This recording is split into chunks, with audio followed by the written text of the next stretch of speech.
Sir, ಈಗ ಸರ್ಕಾರ ಅಂದ ಕೂಡಲೇ ಜನರ ಮನಸ್ಸಲ್ಲಿ ಈಗ ಏನಾಗೋಗ್ಬಿಟ್ಟಿದೆ ಅಂದ್ರೆ 30%, 40%, 60% ಹೀಗೆ ಪರ್ಸೆಂಟೇಜ್ ಏರ್ತಾನೆ ಇದೆ. ನೀವು ಭ್ರಷ್ಟಾಚಾರವನ್ನು ಎಷ್ಟು ಕಡಿಮೆ ಮಾಡಬೇಕು ಅಂತ ಈ ಅಭಿಯಾನ ಶುರು ಮಾಡಿದ್ದೀರಿ? ಯಾವ ಪರ್ಸೆಂಟ್ ಇಲ್ಲ, 0% ಅನ್ನಿಸ್ತು.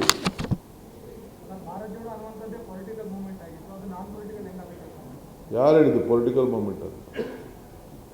ಭಾರತವನ್ನು ಒಂದು ಮಾಡಿ ಹೃದಯಗಳನ್ನ ಒಂದು ಮಾಡೋದು ಶಾಂತಿಯ ತೋಟ. ಈಗ ನಾವು ಇದನ್ನ ಹೇಳ್ತೀವಲ್ಲ, ಕುವೆಂಪುರವ್ರದ್ದು ಹಿಂದೂ ಮುಸ್ಲಿಂ ಕ್ರೈಸ್ತರು ಎಲ್ಲ ಕೂಡ ಒಂದಾಗಬೇಕು ಅಂತೆಲ್ಲ ಹೇಳ್ತೀವಲ್ಲ, ಅದೇನು ಪೊಲಿಟಿಕಲ್ ಮೂಮೆಂಟಾ?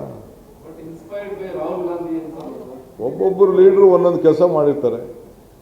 ಸರ್, ಈಗ ಆಲ್ರೆಡಿ ಇಲಾಖೆ ಹೇಳಿದ್ರು ಸರ್, ನೀವು ಕಲೆ ಸಾಹಿತ್ಯ ಸಂಸ್ಕೃತಿ ಕ್ರೀಡೆ ಅಂತ ಮಾಡಲಿಕ್ಕೆ ಆ ಥರದ ಸಂಘಟನೆ ಮಾಡಲಿಕ್ಕೆ ಆದೇಶ ಮಾಡಲಿಕ್ಕೆ ಇಲಾಖೆ ಹೇಳಿದ್ರು. ಯೂತ್ ಸರ್ವಿಸ್ ಕಲ್ಚರ್ ಅದೇ ಇಲಾಖೆನೂ ಸೇರ್ಕೊಳ್ತದೆ ಇದಕ್ಕೆ. ಅಂದರೆ ಈ ವ್ಯತ್ಯಾಸ ಏನು ಸರ್? ನೀವು ಮುಂದಕ್ಕೆ ಅದೆಲ್ಲ ರೂಪ ಕೊಡ್ತೀನಲ್ಲ, ಆಗ ಪ್ರಶ್ನೆಗಳು ಕೇಳಿ. ಇಲ್ಲೇ ಬಂದು ಪ್ರೆಸ್ ಕಾನ್ಫರೆನ್ಸ್ ಮಾಡ್ತೀನಿ, ಯಾವ ಡಿಪಾರ್ಟ್ಮೆಂಟ್ ಅದನ್ನು ಡ್ರೈವ್ ಮಾಡ್ತಾರೆ ಅಂತ ತಿಳಿಸ್ತೀವಿ, ಅದು ಯಾರು ನಾಯಕತ್ವ ವಹಿಸ್ಕೊಳ್ತಾರೆ ಇಲಾಖೆಯಲ್ಲಿ ಅಂತ ಹೇಳ್ತೇವೆ. ಒಬ್ಬೊಬ್ಬರು ಒಂದೊಂದು ಇಲಾಖೆನ ವಹಿಸ್ಕೊಳ್ತಾರೆ, ಅದು ಮಾಡ್ತೀವಿ, ತಿಳಿಸ್ತೀವಿ ನಿಮಗೆ. ಫೈನಾನ್ಷಿಯಲ್ ಆಕ್ಟಿವಿಟೀಸ್ಗೆ ನೀವು ಕಡಿವಾಣ ಹಾಕ್ತೀನಿ ಅಂತ ನೀವು ಹೇಳ್ತಾ ಇದ್ದೀರಿ. ಈಗ ಫೈನಾನ್ಷಿಯಲ್ ಆಕ್ಟಿವಿಟೀಸ್ ಏನು ನಡೀತಾ ಇದೆ ಹಳ್ಳಿಗಳಲ್ಲಿ ಇಲ್ಲಿಗಲ್ ಆಗಿ, ಸೊ ಅದಕ್ಕೆ ಕಡಿವಾಣ ಹಾಕಲಿಕ್ಕೆ ನೀವು ಆಕ್ಟ್ ತಂದಾಗಿದೆ. ಈಗ ಮತ್ತೆ ಒಂದು ಹೆಚ್ಚು ಮುಂದೆ ಇಟ್ಟಿದ್ದೀವಿ. ಆದರೆ ಕೆಲವು ಸಂಘಟನೆ, ನಿಮಗೆ ಎಕ್ಸಾಂಪಲ್ ಧರ್ಮಸ್ಥಳ ಸಂಘಟನೆ ಹೆಸರಲ್ಲೂ ಕೂಡ ಕ್ಯಾಶ್ ಟ್ರಾನ್ಸಾಕ್ಷನ್ ಆಗ್ತಾ ಇದೆ. ಬಟ್ ಸರ್ಕಾರ ಇದುವರೆಗೂ ಕೂಡ ಅದನ್ನ ಕಂಟ್ರೋಲ್ ಮಾಡುವ ಯಾವ ಪ್ರಯತ್ನವೂ ಮಾಡಿಲ್ಲ. ನೋಡಪ್ಪ, ನಾನು ಫಸ್ಟು ಅವ್ರಿಗೆಲ್ಲ ಒಂದು ರಿಪೋರ್ಟ್ ಕೊಡಿ ಅಂತ ಹೇಳಿದ್ದೇನೆ. Will find out A report what is out of the law. Within the law we can't do anything. Central government ಕೆಲವು ತೀರ್ಮಾನಗಳನ್ನು ಮಾಡಿದೆ, ಅವ್ರಿಗೆ ಕೆಲವು ಅವಕಾಶಗಳನ್ನು ಕೊಟ್ಟಿದೆ. ಆ ಅವಕಾಶದಲ್ಲಿ ಮಾಡ್ತಾ ಇರಬಹುದು. ಆ ಕಾನೂನು ಬಿಟ್ಟೇನಾದ್ರು ನಡೀತಾ ಇದೆಯಾ, ಇದನ್ನೆಲ್ಲ ಗಮನಿಸ್ತೇವೆ. ನಾವು ಜನರಿಗೆ ಜಾಗೃತಿ ಮೂಡಿಸುವಂಥ ಕೆಲಸವನ್ನು ಮಾಡ್ತೇವೆ. ರಸಗೊಬ್ಬರದ ಕೊರತೆಯೂ ಸಹ ಸಮರ್ಪಕವಾಗಿಲ್ಲ ಅನ್ನೋದು ಸರ್. ಹೇಳಿ. ರಸಗೊಬ್ಬರವೂ ಸಹ ಸಮರ್ಪಕವಾಗಿ ಪೂರೈಕೆ ಆಗ್ತಿಲ್ಲ ಅನ್ನೋದು. ಖಂಡಿತ ಅದ್ರ ಬಗ್ಗೆ ಕೂಡ ಚರ್ಚೆ ಮಾಡಿದ್ದೀವಿ. ಲಿಸ್ಟ್ ಇದೆ ನನ್ನ ಹತ್ರ. ಅದಕ್ಕೆ ನಾವು ಜಾಗೃತಿ ಮೂಡಿಸುವಂಥದ್ದು, ಮಳೆ ಬರ್ತದೆ ಮುಂಜಾಗ್ರತೆಯಾಗಿ ನಾವು, ಈಗ ಪ್ರೈಮ್ ಮಿನಿಸ್ಟರ್ ಕೂಡ ಹೇಳಲಿಲ್ವಾ, ಅವರು ಕೂಡ ಏನು ಬೇಕೋ ಅದಕ್ಕೆ ಹೇಳಿದ್ದಾರೆ, ನಾವು ಏನು ಬೇಕೋ ಹೇಳಿದ್ದೀವಿ. ನಾನು ಅದ್ರ ಬಗ್ಗೆ ಎಲ್ಲ ಸಪ್ರೇಟ್ ಮೀಟಿಂಗ್ ಇವತ್ತು ಬೆಳಗ್ಗೆ ಕೂಡ ನಾನು ಮಾಡಿದ್ದೀನಿ. ಈ ಮೀಟಿಂಗ್ ಪ್ರಾರಂಭ ಮಾಡೋಕ್ಕಿಂತ ಮುಂಚಿತವಾಗೆ ಎಜುಕೇಷನ್ಗೆ ಸಂಬಂಧಪಟ್ಟಂತೆ ಮಕ್ಕಳ ಅಡ್ಮಿಷನ್ ವಿಚಾರದಲ್ಲಿ ಕೂಡ ನಾನು ಚರ್ಚೆ ಮಾಡಿದ್ದೀನಿ. ಯೂನಿಫಾರ್ಮ್ನ ಶೂಸ್ ಎಲ್ಲ ಕೂಡ ಕಂಪಲ್ಸರಿ ಏನು ಟೈಮ್ ಲೈನಲ್ಲಿ ಕೊಡಬೇಕೋ ಅದನ್ನು ಕೂಡ ತಿಳಿಸಿದ್ದೀನಿ. ಜೊತೆಗೆ ಇಲ್ಲಿ ಕೆಲವು ಈಗ ಮಕ್ಕಳ ಅಡ್ಮಿಷನಲ್ಲಿ ಕೆಲವು ಒಂದೇ ಮಗು 2 ಮಕ್ಕಳು ಇರೋ ಕಡೆ 749 ಶಾಲೆಗಳಿದೆ. ಅಂಥದ್ದು ಏನು ಮಾಡಬೇಕು? ಕೆಲವರು 4072 ಶಾಲೆಗಳು ಬರೀ ಅದಕ್ಕೊಂದು 2 ಮಕ್ಕಳು 7 ಮಕ್ಕಳು 8 ಮಕ್ಕಳು ಇದ್ದಾರೆ. ಅಂಥದ್ದು ಕೆಲವು ಏನು ಮಾಡಬೇಕು ಆ ರೀತಿ ಎಲ್ಲ ಕಂಪ್ಲೀಟ್ ಒಂದು ಲಿಸ್ಟ್ ಇದೆ ನನ್ನ ಹತ್ರ. ಅದನ್ನೆಲ್ಲ ಯಾವ ರೀತಿ ಮಾಡಬೇಕು ಅನ್ನೋದನ್ನು ತೀರ್ಮಾನ ಮಾಡ್ತೀವಿ. ಶೂನ್ಯ ದಾಖಲಾತಿ 964 ಇದೆ. 1ರಿಂದ 5 ಮಕ್ಕಳು 3242 ಸ್ಕೂಲ್ ಇದೆ. 6ರಿಂದ 20 12,696 ಮಕ್ಕಳಿದೆ. 21ರಿಂದ 30 ಮಕ್ಕಳು 4,997 ಇದೆ. ಇದೆಲ್ಲ ಈ ಶಾಲೆಗಳಿಗೆ ಯಾವ ರೀತಿ ಮಾಡ್ಬೋದಾ, ಕ್ಲಬ್ ಮಾಡ್ಬೋದಾ, ಏನು ಮಾಡಬೇಕು ಅಂತೇಳಿ ಅದಕ್ಕೆಲ್ಲ ಮುಂದಕ್ಕೆ ಆಲೋಚನೆ ಮಾಡ್ತೀವಿ. ಈ ರಾಜ್ಯಾದ್ಯಂತ ಮಕ್ಕಳ ಶಿಕ್ಷಣ ಗುಣಮಟ್ಟ ಹೆಚ್ಚಳ ಮಾಡಲಿಕ್ಕೆ ಸರ್ಕಾರ ಗೆಸ್ಟ್ ಟೀಚರ್ಸ್ಗಳನ್ನ ತೀರ್ಕೊಳ್ತಾ ಇದೆ. ಆದ್ರೆ ಅಲ್ಲಿ ಆ ಗೆಸ್ಟ್ ಟೀಚರ್ಸ್ಗಳ ಕೈಯಲ್ಲೇ ಎಲ್ಲ ಕೆಲಸಗಳನ್ನ ಮಾಡಿಸುವಂತ ಪರಿಪಾಠ ಕೂಡ ನಡೀತಾ ಇದೆ. ಸಾಕಷ್ಟು ಈಗ ಸಂಘಟನೆಗಳು ಆಕ್ರೋಶವನ್ನು ವ್ಯಕ್ತಪಡಿಸ್ತಾ ಇದ್ದಾರೆ. ಸೊ ಈಗ ಕೊಡ್ತಾ ಇರೋ ಸಂಬಳನೇ ಕಡಿಮೆ, ಕೇವಲ 12,000 ಯಾವ ಕಾರ್ಮಿಕರು ಕೂಡ ಸಿಗೋದಿಲ್ಲ, ಅಷ್ಟು ಕಡಿಮೆ ಸಂಬಳವನ್ನ ಕೊಡ್ತಾ ಇದ್ದೀವಿ. ಅದಕ್ಕೆ ನಾವು ಒಂದು ಒಳ್ಳೆ ಫೌಂಡೇಶನ್ ಹಾಕ್ತಾ ಇದೀವಿ. ಆಮೇಲೆ ತಿಳಿಸ್ತೀವಿ. ರಸಗೊಬ್ಬರ ವಿಚಾರದಲ್ಲಿ ದಾಸ್ತಾನು ಇದೆ ಅಂತ ಹೇಳ್ತಾ ಇದ್ದೀರಾ, ಅದರ ಬಿತ್ತನೆಗೂ ಮುಂಚೆವೇ ರೈತರು ಪ್ರತಿಭಟನೆ ಮಾಡ್ತಾ ಇದ್ದಾರೆ. ನೋಡಿಯಪ್ಪ, ಎಲ್ಲರೂ ಕೂಡ ಮುಂದಕ್ಕೆ ಏನು ಜಾಗೃತಿ ಆಗಬೇಕು ಅಂತೇಳಿ ಜಾಗೃತಿ ದೃಷ್ಟಿಯಿಂದ ಅವರೆಲ್ಲರೂ ಕೂಡ ಪಾಪ ಅರ್ಜೆಂಟಾಗಿ ಸ್ಟೋರ್ ಮಾಡ್ಕೊಳ್ಳಿಕ್ಕೆ ಪ್ರಯತ್ನ ಮಾಡ್ತಾ ಇದ್ದಾರೆ. ತಪ್ಪೇನಿಲ್ಲ. ಕೇಂದ್ರ ಸರ್ಕಾರ ಕೂಡ ನಮ್ಗೆ ಅದಕ್ಕೆ ಸಹಕಾರ ಕೊಡಬೇಕು. ಅವ್ರ ಹತ್ರ ಕೂಡ ನಾವು ಸಂಪರ್ಕದಲ್ಲಿ ಇದ್ದೇವೆ, ಒತ್ತಡವನ್ನು ಹಾಕ್ತಾ ಇದ್ದೇವೆ.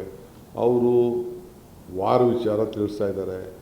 ಅದಕ್ಕೆ ಪ್ರೈಮ್ ಮಿನಿಸ್ಟ್ರು ನೀವು ಇದಕ್ಕೆ ನ್ಯಾಚುರಲ್ ಗೊಬ್ಬರಕ್ಕೆ ಹೋಗಿ ಅಂತ ಅವರು ಕೂಡ ನಮಗೆ ಮಾರ್ಗದರ್ಶನ ಕೊಟ್ಟಿದ್ದಾರೆ.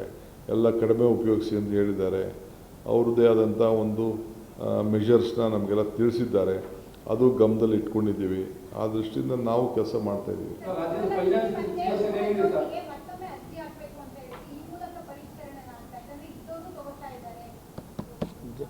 ಅದಕ್ಕೆ ಅಮ್ಮ, ನೀ ಮನೆ ಯಜಮಾನಿನ ಬೇರೆ ಯಜಮಾನಿನ ಅಂತ ತಿಳ್ಕೊಳಕ್ಕಿಲ್ವಾ? ಒಂದು ಮನೇಲಿ ಎಷ್ಟು ಯಜಮಾನಿ ಇದ್ದಾರೆ ಅಂತ ತಿಳ್ಕೊಬೇಕಲ್ಲ. ಇಬ್ಬಿಬ್ಬರು ಯಜಮಾನಿಗಳಾಗಾದ್ರೆ ಒಂದೇ ಯಜಮಾನಿಗೆ ನಾವು ಕೊಡೋದು. ಯಾರು ಒಂದು ಮನೆ ಯಜಮಾನಿ ಅಂತ ಅವ್ರು ಆಯ್ಕೆ ಮಾಡ್ಕೋಬೇಕು. ಅದೆಲ್ಲ ನಾವು ನೋಡ್ತೀವಿ. ವೋಟರ್ ಲಿಸ್ಟ್ ಇದೆ, ವೋಟರ್ ಲಿಸ್ಟಲ್ಲಿ ಒಂದು ಮನೆ ಎಷ್ಟು ಜನ ಇದ್ದಾರೆ ಅಂತ ನಾವು ನೋಡ್ಕೋತೀವಿ. ಹಿಂದೆ ಎಲ್ಲ ಆನ್ಲೈನ್ ಮಾಡ್ಕೊಬಿಟ್ಟು ಈಗ ಮನೆಗೆ ಹೋಗಿ ಅಪ್ಲಿಕೇಶನ್ ಕೊಡಿಸ್ತೀವಿ. ಒಂದು ಮನೆ ಹೆಂಗಿದೆ ಅಂತ ನೋಡ್ತೀವಿ, ಭಾಗ ಆಗಿದ್ದಾರ ಅಂತ ನೋಡ್ತೀವಿ, ಬೇರೆ ಬೇರೆ ಇದ್ದಾರ ಅಂತ ನೋಡ್ತೀವಿ. ತಾಯಿನೂ ತೊಗೊಳ್ಳೋದು, ಮಗಳು ತೊಗೊಳ್ಳೋದು, ಸೊಸೆನೂ ತೊಗೊಳ್ಳೋದು, ಆ ರೀತಿ ನಡೀತಾ ಇದೆ. ಅವೆಲ್ಲ ನಾವು ಗಮನಿಸ್ತೀವಿ. ಫೈನಾನ್ಷಿಯಲ್ ಸಿಚುವೇಶನ್ ಹೇಗಿದೆ ಸರ್? ತಮ್ಮ ತಾವೇ ಫೈನಾನ್ಸ್ ಪೋರ್ಟ್ಫೋಲಿಯೋ ಇದೆ. ಈಗ ಭಾರತ್ ಜೋಡೋ ಅಂತ ಹೊಸ ಸ್ಕೀಮ್ ಬೇರೆ ಆ್ಯಡ್ ಮಾಡ್ತಾ ಇದ್ದೀರಾ. ಅವಿಂದ ಸಿಚುವೇಶನ್ ಆಫ್ ಫೈನಾನ್ಸ್ ಈ ಇಡೀ ದೇಶ ನಮ್ಮ ಫೈನಾನ್ಸ್ನ ಮೆಚ್ಚಿದೆ. White paper let me see. Time ಇದೆ ಮರಿ ಮಾತಾಡೋಣ. ಒಂದೇ ದಿನಕ್ಕೆ BJP ಅವ್ರ ಥರ ನೀವು ಯಾಕೆ ಮಾಡೋದು? ಪಾಪ ಟೌನ್ಶಿಪ್ ವಿಚಾರದಲ್ಲಿ ಕಾನೂನು ಹೋರಾಟ ಮತ್ತೆ ಇದಕ್ಕೆ ಸಿದ್ಧಾಂತ ಕುಮಾರಸ್ವಾಮಿ ಹೇಳಿದ್ದಾರೆ. ಕಾನೂನು ಹೋರಾಟ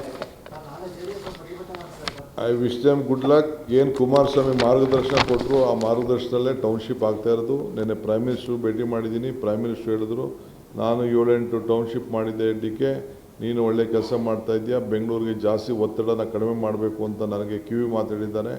ಅವ್ರದ್ದು ಕೂಡ ನನ್ನ ಗಮನದಲ್ಲಿ ಇಟ್ಕೊಂಡು ನಾವು ಮಾಡ್ತಾ ಇದ್ದೀವಿ.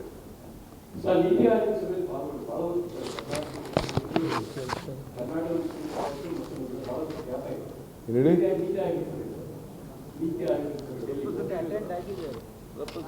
ನಿಮ್ಮೆಲ್ಲ ಭಾವನೆಯಂತೆ ನಾನು ಭೇಟಿ ಕೊಟ್ಟಿದ್ದೀನಿ, ಮೀಟಿಂಗಲ್ಲಿ ಪಾರ್ಟಿಸಿಪೇಟ್ ಮಾಡಿದ್ದೀನಿ, ನನ್ನ ವಿಚಾರ ತಿಳಿಸಿದ್ದೀನಿ, ನನ್ನ ವಿಚಾರಕ್ಕೆ ಸ್ಪಂದಿಸಿದ್ದಾರೆ.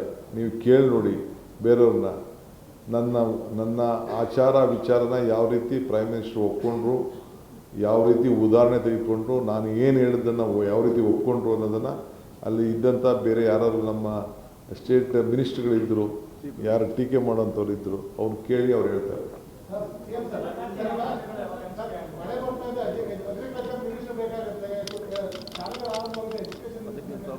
By birth I am an agriculturist.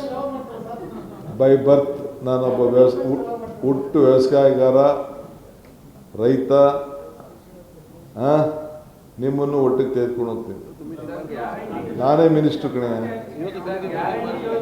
Karnataka ಸುಭಿಕ್ಷವಾಗಿದೆ ಅಂತ ನೀವು ನೀತಿ ಆಯೋಗ ಸಭೆಯಲ್ಲಿ ಆದರೂ ಕೂಡ ವಿಸ್ತರಣೆ ಮಾಡ್ತಾ ಇದ್ದೀರಿ. ಅಲ್ಲಪ್ಪ, ನಾ ಗ್ಯಾರಂಟಿ ಯೋಜನೆನ ಟೀಕೆ ಮಾಡಿದವ್ರು ಅವರು.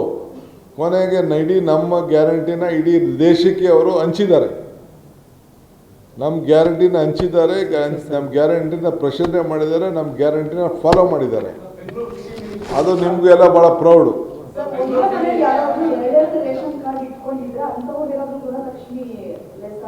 ಹೇಳಿ, ಈಗೆಲ್ಲ ಫಸ್ಟು ಅಪ್ಲಿಕೇಶನ್ ಕಾಲ್ಫರ್ ಮಾಡ್ತೀವಿ, ಅಪ್ಲಿಕೇಶನ್ ಕೊಡ್ತೀವಿ, ಅವ್ರು ಬರಲಿ, ಆಮೇಲೆ ಮೀಟಿಂಗ್ ಮಾಡಿಬಿಟ್ಟು ನಾವೆಲ್ಲ ತಿಳಿಸ್ತೀವಿ. ಮುಖ್ಯಮಂತ್ರಿಗಳಿಗೆ ಅಜ್ಜೆ ಹೇಳಿದ ರೈತರ ಭೂಮಿ ಕಿತ್ತುವಂತ ಅಂತ ಹೇಳಿದ್ದಾರೆ sir. Thank you. Sorry, coffee ಕೊಡೋಕ್ಕಾಗಿಲ್ಲ, ಕ್ಷಮಿಸಿ.